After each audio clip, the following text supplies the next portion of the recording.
Hello guys, আসসালামু আলাইকুম। কেমন আছেন সবাই? আশা করি সবাই ভালো আছেন। আজকে আমরা যাব ডাব খেতে আমাদের এক বন্ধুর বাসায়।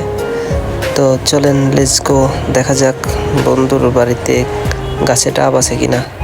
লেটস গো গাইস, ফাইনালি চলে আসলাম আমার বন্ধুর বাসায়। এসে আমি একটা লুঙ্গি নিলাম। জানি না লুঙ্গিটা কার, লুঙ্গিটা এখন পরবো। এখন প্যান্টটা খুলে রশিতে রাখবো, রাখার পরে এখন একটা গেঞ্জি নিব।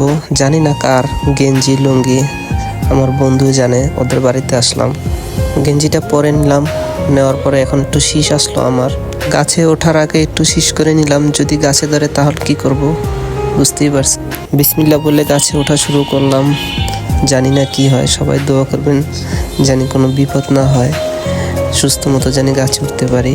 গাছে উঠতে উঠতে অবশেষে শেষের দিকে আসলাম। আসলে এই টাইমে খুবই কষ্টকর, অনেক কষ্ট হয়েছে তখন আমার।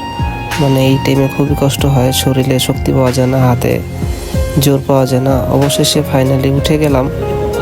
ফাইনালি গাইস ডাব পেরে নিচে আসলাম। আমার বন্ধুরা ডাব খাচ্ছে আর আমাকে নিয়ে খুবই মজা নিচ্ছে। আসলে গ্রামের মজা গ্রামেই, গ্রামের মজা শহরে কি আর পাওয়া যাবে?